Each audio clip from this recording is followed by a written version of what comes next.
राधे राधे, जय Shri Shyam. Welcome back to my mini blog. यहाँ पे हम लोग गप्पे मारने के लिए बैठे थे और मुझे काफी दिन से तोड़ना था ये कड़ी पत्ता, क्योंकि ये बहुत सारा हो गया है और इसकी फिर से चटनी बनानी है। पहले वाला चटनी धीरे धीरे खत्म हो रहा है और एक तो बरनी में भर के रखे थे, वो बरनी फूट गई तो वो फेंकना ही पड़ा पूरा, क्योंकि बरनी कांच की थी तो कांच उसमें अंदर मिक्स हो गया होगा, इसलिए वो फेंक दिए। यहाँ पे दौरा भर के आज कड़ी पत्ता तोड़ ली थी मैं, और बाकी भी बचे थे तो वो नेक्स्ट टाइम तोड़ूंगी। अभी इतने का ही चटनी बनाऊंगी, क्योंकि एक साथ इतना सारा स्टोर करके नहीं रख सकते। इसको कम से कम 2 महीने तक एयर टाइट कंटेनर में स्टोर करके रखा जा सकता है, उससे ज्यादा टाइम नहीं रखा जाता है। सारे कड़ी पत्ते को मैं पानी से अच्छे से धुल ली थी और अब इसको पैन में सूखने के लिए डाल दूंगी, क्योंकि उसको धूप में सुखाना नहीं पड़ता और अभी तो धूप आ भी नहीं रही है।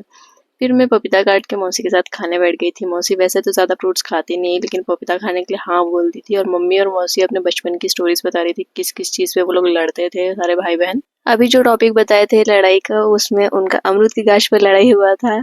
2 गाछ थे घर में तो वो दोनों डिवाइड हुए थे, मामा जी और मौसी लोग में। फिर मैं यहाँ आ गई थी सड़े हुए प्याज लगाने। अभी जैसे कि प्याज का कॉस्ट बढ़ रहा है तो पापा बोरे उठा के ले आए थे और आयुष भी ले आया था। उनमें से जो सड़े हुए प्याज निकले थे वो रोज के प्लांट्स की मिट्टी में मैं डाल दे रही थी, क्योंकि प्याज रोज के लिए बहुत अच्छा फर्टिलाइजर का काम करता है। और मौसी को लगाना था आज मेहंदी, तो मेहंदी भी गाने बोली थी। बट बाहर इतनी तेज बारिश चल रही थी तो हम लोग बार बार पूछे कि लगाना है क्या पक्का, क्योंकि सर को ठंडा करता है वो, तो सर्दी वर्दी पकड़ लेगी। और आज ही मौसी को ट्रैवल भी करना था, इसीलिए रिस्क भी है थोड़ा। फिर भी मौसी बोली कि हाँ लगाना है, लगा दो करके। और मौसी ध्यान से फोन में एक एक वीडियो पता है 5 बार से ज्यादा टाइम देख रही थी। मैं एक चीज नोटिस की थी उस टाइम बैठे बैठे, बस पूछी नहीं कि 5 बार से ज्यादा देख क्यों रहे हैं। एक नॉर्मल सा एड भी चल रहा था ना, वो भी 5 बार से ज्यादा बार ही देखी होगी मौसी। पहले मेरे मौसी के बाल बहुत अच्छे थे और घने थे, अब मौसी बिल्कुल भी केयर नहीं करती है बालों की।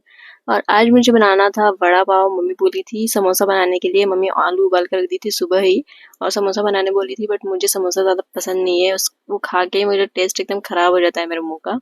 इसलिए मैं वड़ा पाव बनाऊंगी। लास्ट टाइम भी बनाने वाली थी बट फिर पानी पूरी बना दी थी तो वड़ा पाव नहीं बनाई थी। और आज मैं वड़ा पाव बनाऊंगी, लेकिन मुझे पाव लेने जाने के लिए भी तरस आ रहा था।